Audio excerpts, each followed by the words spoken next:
getting a job and being the only minority the first year was kind of like, all right, you know, one, are they going to accept me? Two, how are they going to treat me? Welcome to the Focal Flip Podcast. Every week we take a deep dive into the mystery and stigma behind mental health and explore real-life stories of struggle and triumph. We aim to educate and encourage others as we bring together a diverse group of guests. From the streets to sanctuaries, classrooms to boardrooms, mental health does not discriminate, neither do we.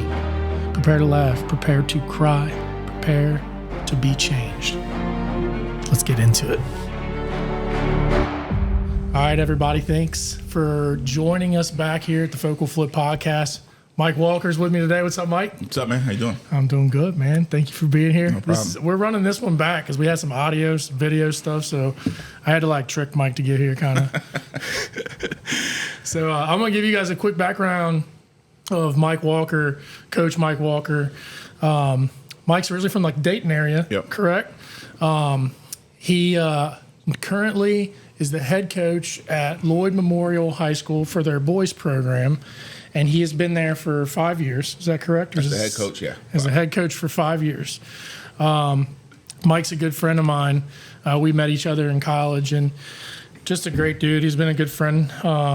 He's given me some great advice when I need it, times to decompress, things like that. So, and the reason I brought Mike on is just his passion and his perspective on life. I love it. He's very blunt, and I appreciate that. So at least that's one thing that from my experience, but I've known you for a while. So, you know, I'm not sure if you're like that with newer people or not, but I'm not like that with a lot of people. And, you know, it's some people like it, some people don't. It's got me in more arguments than probably good. But, you know, at the end of the day, that's just who I am. Yeah, I know. And and I have this even written down here because passionate. We would play ball at the NKU Rec Center court. Shout out to all the boys from NKU Rec Center on center court. And just the talent that was out there, the passion. And that's how I met Mike. So we were playing ball there, and I met a lot of his friends and our friends. And now we've just kind of crossed paths a few different times through basically basketball. Yeah, for sure. Yeah. I think when you were at Ryle. Yeah, I was at Ryle. I know you were coaching at the collegiate level, right? Yep. Yeah. Where was that at? Did 3 years at Columbus State Community College, and then I did 10 at Cincinnati State. Yeah, but Cincinnati State before they shut the program down, All that, a bunch of crazy stuff happened. So, and I came on over. Yeah. Here, I had some opportunities to coach 4-year schools, but with our kids and everything, it just wasn't the right time. Yeah, right on. Well, leads us right into the first question, man. Head coach in Lloyd now, which is in the 9th region in northern Kentucky, for those folks who aren't familiar. What has it been like for you coaching in the 9th region? Let's go ahead and start with year one when you first became head coach. You're already in there, so you can give a little bit of that backstory if you want. But well, first year was COVID, so it was nuts. So basically, I was, back to, so I left Cincinnati State in 2017 when they dismantled the program. And by you, we were one of the top junior colleges in the country. We were rocking and rolling. Yeah. So I actually applied for the Lloyd head job, that boys job. Didn't get a call back. Then I applied for the assistant position. I actually had an interview for that. Didn't get hired. They didn't hire me. The whole staff was in there. They didn't hire me. They actually went with our current girls coach right now. He was also the varsity assistant. So then I applied at Dayton for an assistant position. Who Dayton, was the brother? Kentucky, or Dayton High School, who was also the brother of the current, at that time, the head coach at Lloyd. Didn't get hired. No kidding. No. So I'm like, we didn't talk about this in our first run. I said, I'm like, damn. So then I became a paraeducator, worked, and then I started my second master's to be a teacher. Yeah. And then shout out to Matt Cooley, the principal at Tishner. I was like, you want to coach 8th grade? And I was like, shit, I don't want to coach them 8th grade kids. So, it was probably the best thing I could have done. We played really well, but I had an opportunity to move with those kids every single year. So after our 8th grade year, he asked me to be the freshman coach. I did that, and after that year, I was thinking about maybe going a different direction because to be a varsity, I didn't feel like being a freshman. I wanted to be a varsity. Yeah. And then he asked me, and then the current girls coach at Lloyd left to took the girls' job at Lloyd. So that varsity coach at the time asked me to be the varsity assistant for a year. I was cool with that. Then COVID hit. Then we had a Zoom call, and he told me he got let go. And then I went and got the job. COVID was nuts. I mean, we had a good roster.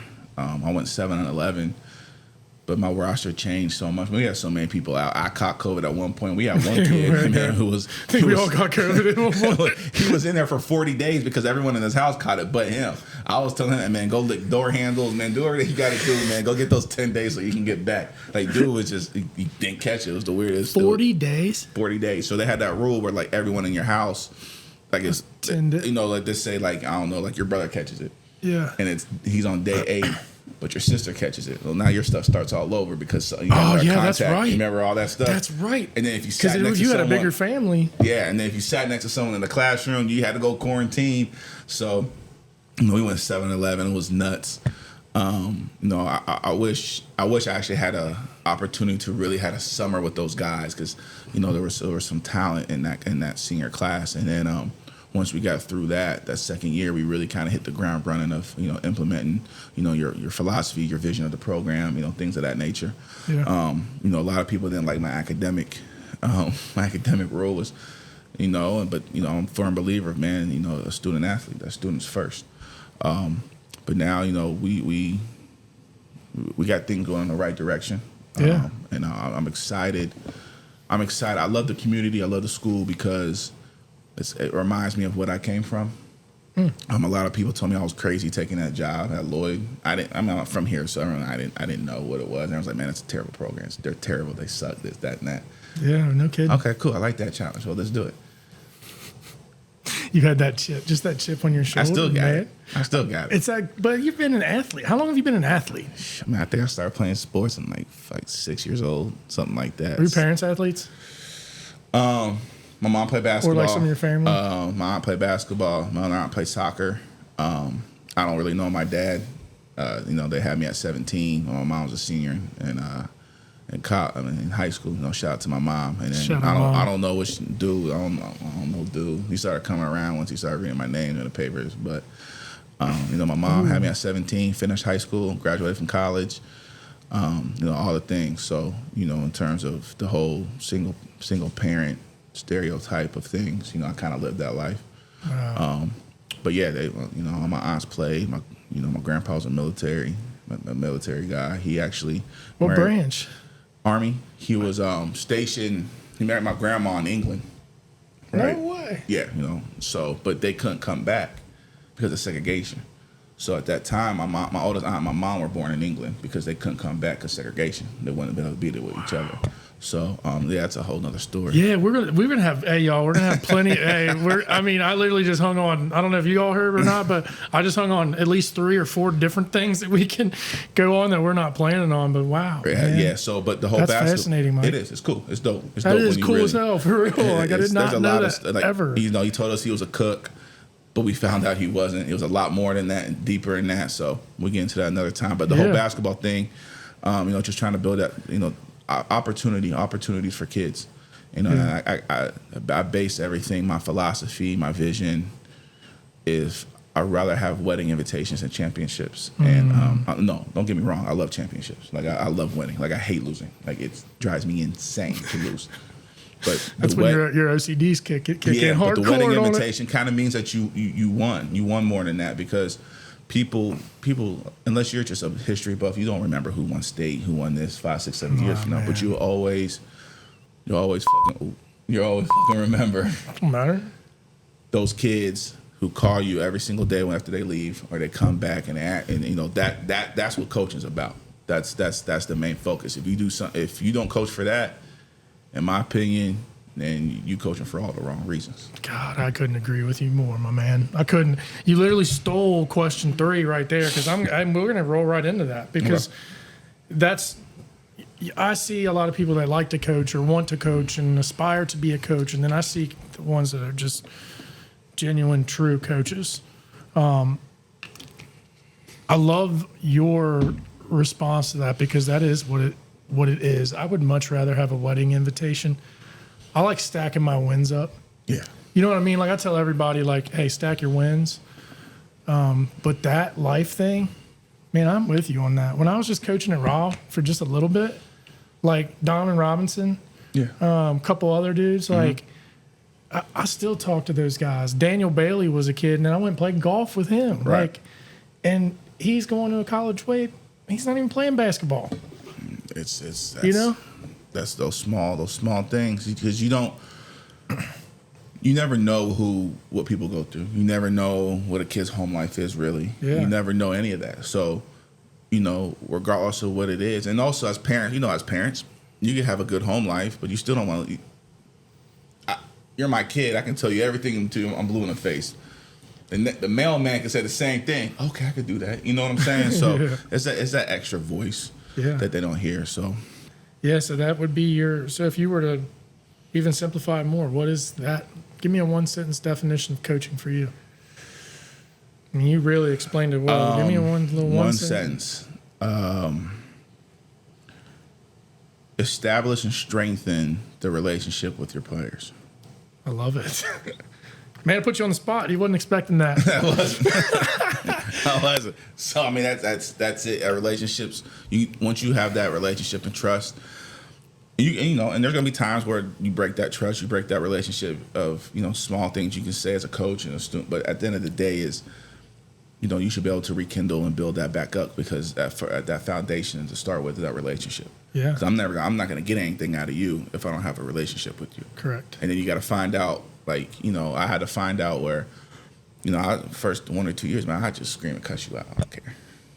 But now you got to get to the point where you can't do that with kids anymore. So you got to kind of find. There's some you can, some you can't. Some you got to do this. You got to find what kind of makes them tick and how to do that with also keeping your non-negotiables, keeping your how you handle discipline and structure and stuff in your program. So first 2 years, you said you were like cussing. I was nuts. I just listen. The funny thing is, was that because an old what you're used to, and that's what and the coaches what I was used to growing up, what you're used to at the college level, what you're used to. So then it's like you get here, and then you kind of just got to figure out this day and age, man, you can't yell at these kids anymore. There's recording you and everything else like that. But I got a good staff. My staff's great. So, they then they'll tell you, man, he gonna scream, he gonna holler or whatever. Yeah. But just listen to how he's addressing it. But I've but the crazy thing, I used to get, like my first 2 years, I got like random text messages from fake Google numbers. Man, you don't know what you're doing, blah, blah, blah.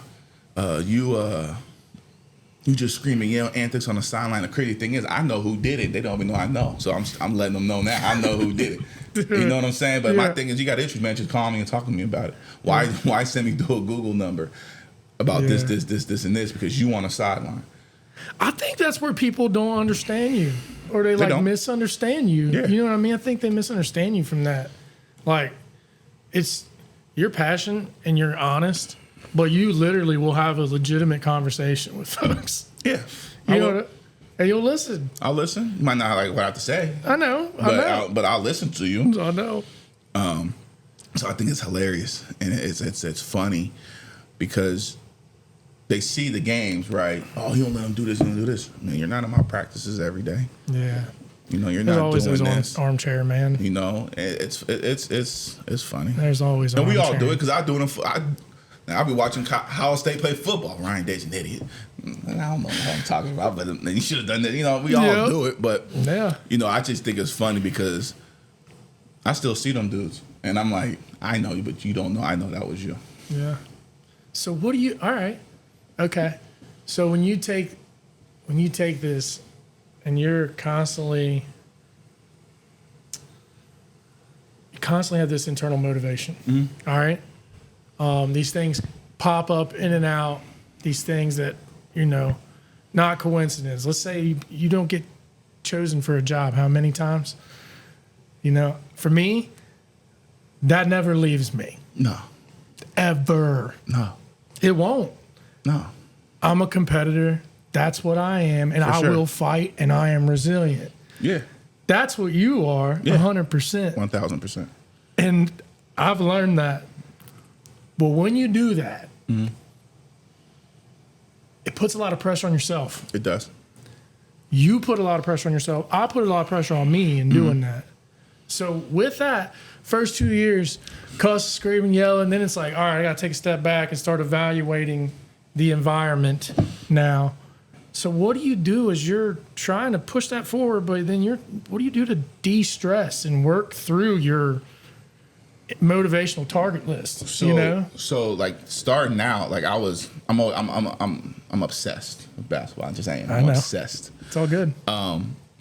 For 2 years, man, I was stressed out. Like, now be 3-4 o'clock in the morning. I'm still watching film. I'm still doing this. But it comes to, you just got to find other outlets. Like, you gotta leave most of it at the gym. I try not to bring it home. When I walk through that door and I see my kids, even because I coach my son, but even with him, my wife, everyone else, it's basketball. It's how was your day? How was your work day? How was this? My cooking shows. I love to cook, so I'll go watch Food Network all day long. My TV shows. That's what video games. Those working out. Those type of things that kind of help you de-stress. But I'm still like 24/7 trying to figure things out. Yeah. But those help, and as the years progress, it's finding the right staff. Okay.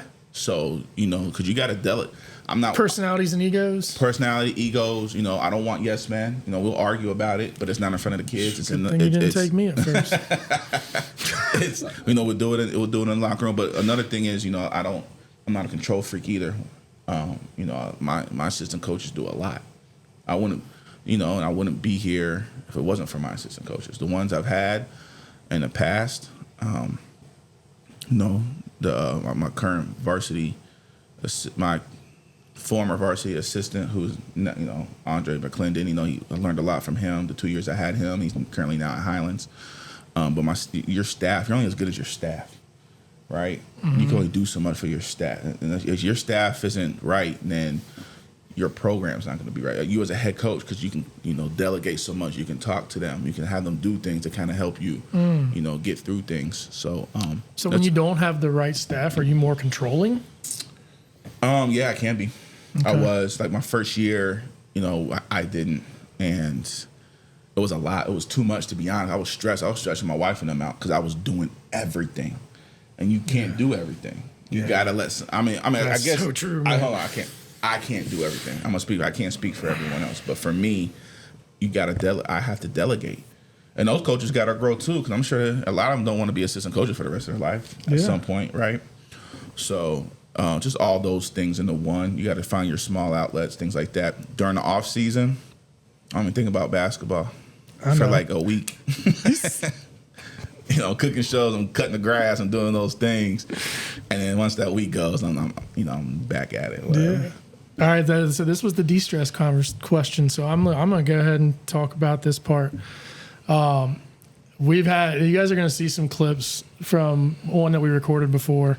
And it kind of goes more into like Mike's life and Brittany's life, EJ, the kids, all of them.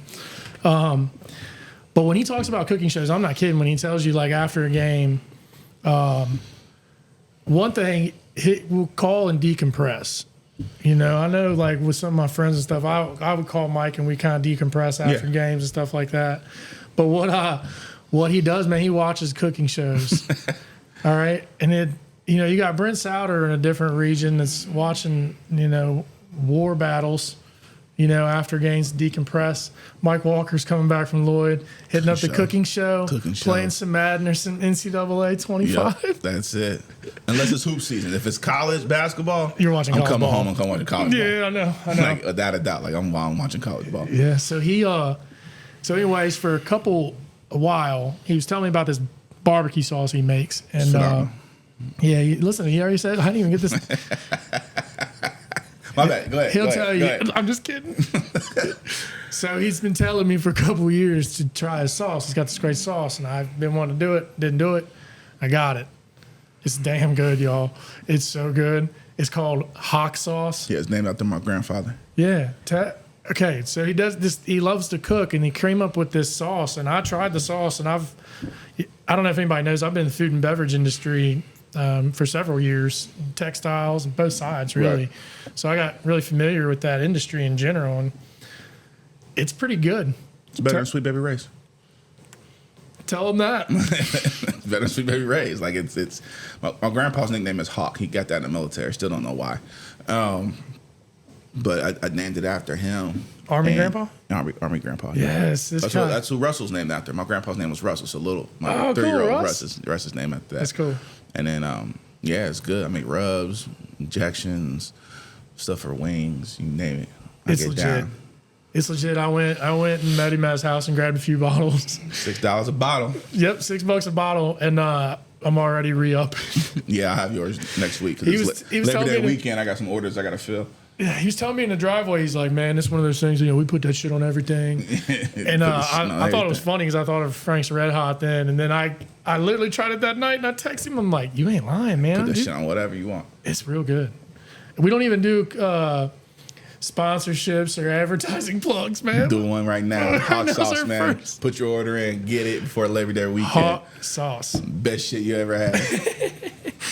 All right, man. So you got that to de-stress. We can get into the coach's wife part. We're going to bring Brittany on. His wife's name is Brittany. Man, she's a special lady. Coaches' wives do a lot. And I know Mike was pretty adamant on telling me when we were having our podcast before, how much we really want to highlight that because they're the unsung heroes. For sure. And it's not just the coach's wife because that's just one title.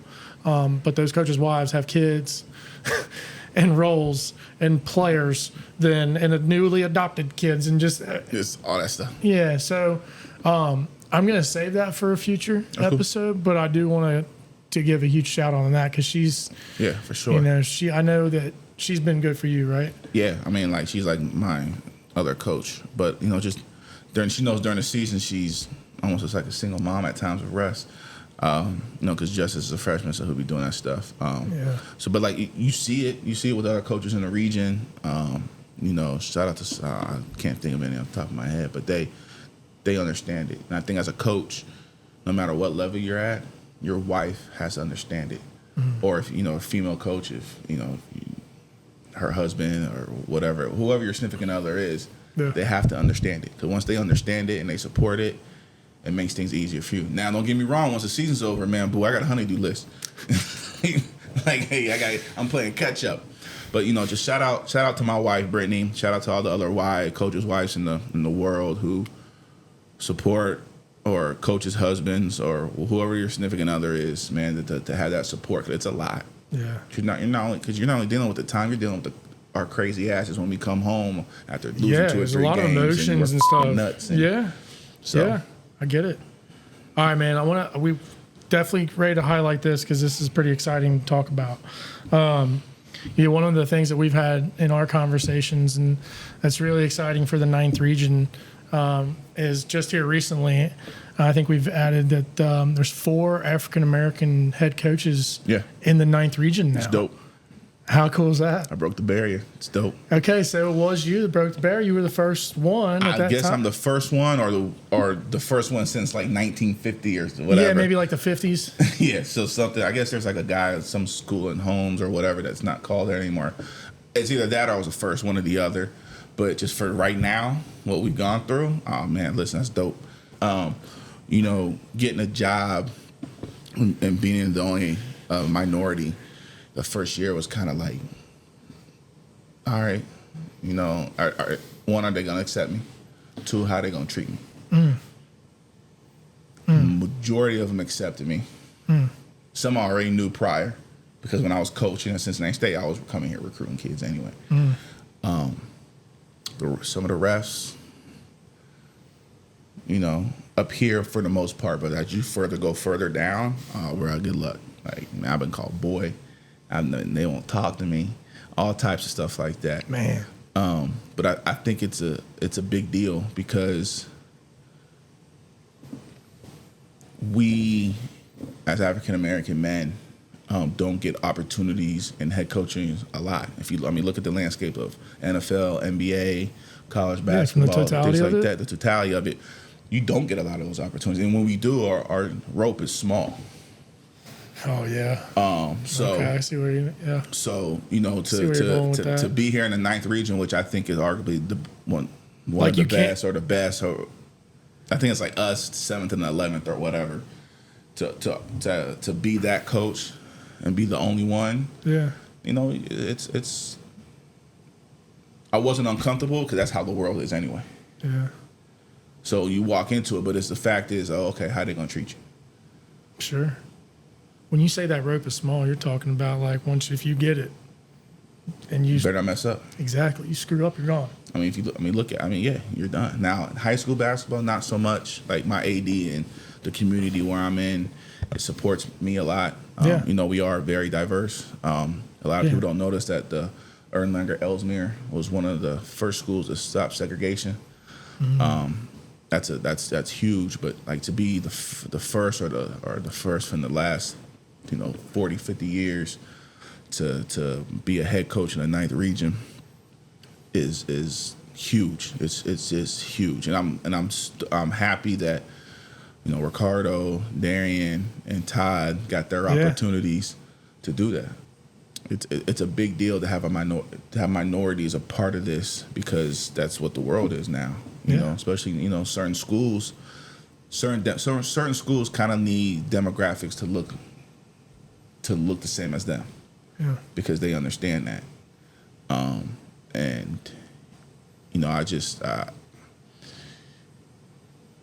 I got emotional about it early on because I did feel kind of like, all right, yeah, he's over here.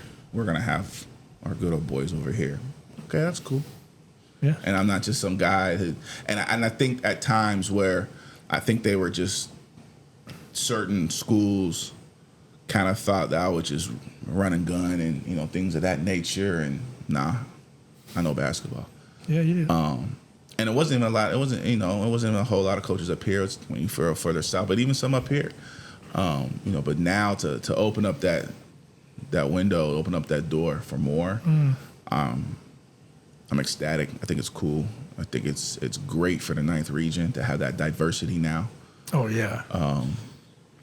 And it's dope, and you see them more. And you see them more in the referees. With Pouncey bringing more minorities in and females on our side. Yeah, females too. You know what I'm saying? Yeah, absolutely. I was talking about this the other day with someone. I was like, man, I wish Dawn Staley would stop coaching South Carolina girls and go coach a boys team. I think she can do it. Whew, she's tough, dude. She is tough. She's good, and I think she can do that. But that would be fun. That'd be dope. But being a black head coach in the 9th region, I think it's huge. I think it's eye opening. I think it needed to be done, and it sucked that it took this long for it to happen. Yeah. But it's happened. We're here. Hopefully there's more doors that we can open, not just for just the sport, but just being teachers. Like there's not a lot of black or minority male teachers. Like things of that nature, to go those avenues to get more people like us into the doors to help other minority kids to see that we can do this. Man, I love that. I'm so proud of you, man. Appreciate it. For real. No, it's dope. Just real talk. Like as a friend, I'm extremely proud of you. Appreciate it. I think it's amazing, especially congrats to Todd Humphrey too. I think he just took a Boone County job. Yep. Yeah, Darian Witherspoon's at Dayton. And Ricardo Johnson is at Holy Cross. Holy Cross. Yeah, it's amazing. That's dope. So I got a question for you. This might be a weird one. When you come into those kind of environments, it's all right. Let's see. Here's what I got. We'll see where the good old boys and stuff are. Have you ever misjudged someone that you thought? 1,000%. Fucked up. 1,000%. That's my thing. I've been sometimes where people are like, just because of where I live and where I come from, and been like, have like, hey man, are you? And I'm like, bro, you know who I am? Like, so when you come into that, right, and I'm thinking from a mental standpoint, right? All right, you're breaking a barrier. It's personal, professional, it's cultural. It was all that. All huge, that for me. right? Yeah. So like now you come in and let's say you go to a coach's meeting, and then it's like, all right, lay of the land. I'm the only black man here. Yeah. So when you're mentally saying, let's see where these people line up, when you don't know everybody first, are you treating everybody that same way? Or like what's that like? Pretty good question though. Yeah, fucking good question. So like for me, when I got the job, everybody wants to know that. I would love to know that. I got the job. When I got the I've job, never been black. No, you're never gonna be black. so I got the job, right? I got the job, and first off, people told me the job is shit. Lloyd's terrible. You don't want the job. Yeah. Sorry, right then I'm like, I'm turning this shit around. And then when people were like, you're the only black dude, right? I'm like, what? They're like, yeah, you're the only black guy in the 9th region. Okay. So when I walked in that first coaches meeting, I was like, fuck you, fuck the world. Like, you feel segregated. Like, you feel that everyone's looking at you and all the natural feeling, like all the stereotypes. You feel that before even knowing anyone. Yeah. And for me, I walk in, I'm going to be the biggest dude in the room. So I'm going to walk in, I'm looking at you guys like, fuck you, I don't know you, so fuck you. But I knew a couple already. Yeah, I know. Like, I knew a couple, like, I was already down with. Yeah, we're talking about that mental. Right. Yeah, so I walk in, I sit down, I'm just quiet. Like, hey, man, how you doing? I just stare and look, and I'm mugging everybody, and my presence is here. They call your name out here. They talk to you or whatever. Say what they got to say. I get up, I walk out. Man. Next coaches meeting, come in, sit down, same thing. I don't know you. But that's how I am I was. Now I'm old and whatever. I'm like, how you doing? So, but there was this one coach, man. Oh my God. There was a couple of them, and I'm like, how you doing? Like, I'm looking at like, oh yeah, he's probably a dick. Come to find out, I still talk to the dude that like right now all the time, and man, but you got to like, it's. But see, people don't understand. Like when you walk into those rooms, man, you're the only minority. You have to be that way. You have to know going in, I don't know what it's going to be like. My back's against the wall. Yeah. The majority of these people, man, I don't know if they're like, I don't know if they're racist, prejudiced, or whatever the case may be. Yeah, I don't know. I get it. Are they going to accept me? Are they going to... That's a lot. All that stuff. So you walk into that room knowing that you're the only one. Yeah, that whole build-up's happening. You just sit there and you're like, all right. Cool, I'm here. Let's do this. Whew. But after time, and but the cool thing, like after the season started and we started playing and stuff like that. Not even the COVID. Like I don't even count the COVID season because it was so nuts. Like dude, I know. Like you had all type of random people coaching and it was just chaos. So, but that second year, you get to know those coaches. You get to try to build a relationship with those coaches. Yeah. Some you do, some you don't. There's some I still don't. Like there's like I'm not talking to you, and you're not talking to me. There's some we used to talk frequently, and I'll do this for you. And now I ain't gonna say the word because of the way you was moving prior to. So you wear it all on your sleeve. Yeah. I take things personal. I understand that. But also, it's professionalism too. Right? Yeah. So, and I take pride of being in the 9th region. Like I'm gonna try to kick your ass. Like when we line up and play and I'm coaching against you, you're gonna have to coach. You're gonna coach your ass off. Yeah. And I'm probably gonna beat you. Ooh, shots fired. And I'm hoping the same way they think that about me. Yeah. But after I get done playing you and everyone else in the state, 9th region. Like I argue all the time. We got the best region. We got the best coaches. We got this and that, and I'll line them up against anybody. There needs to be a certification stamp on that sucker because I know it too. Like I mean, like when where y'all from? We're from the 9th. Okay, then I'm from the 9th region. We got the best kids. We got the best coaches. We got this and this. You want to line up? We make all-star team. Let's do it. Trainers, talent, coaches. Like everything. Like I go around. I'm down there playing Louisville, Lexington, or whoever. We have the best teams. Like I rep our 9th region. Yeah. So, but but anyways, I'm gonna cut real quick to this last one before we roll because I only got a minute.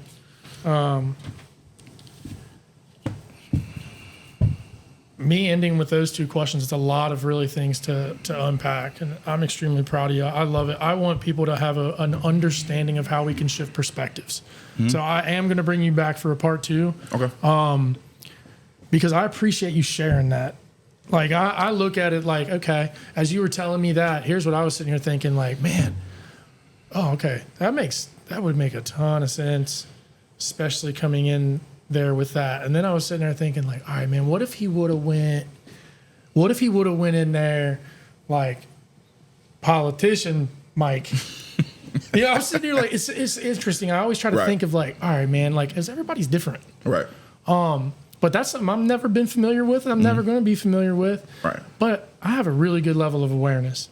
I see everybody as one. Right. So I feel like I can see it and sense it to an extent. We've had this conversation. Yeah. But I could never feel that. Right. You know what I'm saying? So it's just, I want to learn about, on the next episode, like, how can we make people better? Okay. Just, I mean, like, in general, I know a lot of folks are putting out good content and doing things like this. They're trying to, like, but, like, how do you make people, like, better and more aware? You asking me that now? Or are you just putting this out there? I'm just kind of letting everybody know. I guess that's my transition. Is it the cliffhanger? Yeah, that's the cliffhanger. It's like, how can we, because, like, me and you, like, dude, I totally get it. I appreciate this conversation so much. I look at everything just like this. Right. Always now. And I'm like, how do we always keep this as one? Right. You know? And I think a big key is perspective change and awareness. So you cool with going part 2 with me on that? Whenever. Just let me know. All right, man. All right. Hey, we're going to go over EJ, family, everybody else on part 2. Shout out to all y'all if we didn't talk about you. Yep. All right? Mike, anything final?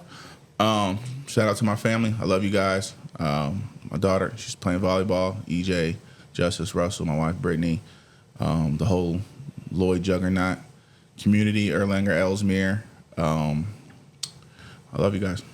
That's all right, man. Love you, bro. Yep. Appreciate you. We're out. Okay, you ready to wrap this thing up? If you like Focal Flips videos, my dad's videos, go to YouTube, Spotify, and Apple, and like and subscribe to be updated. I love it.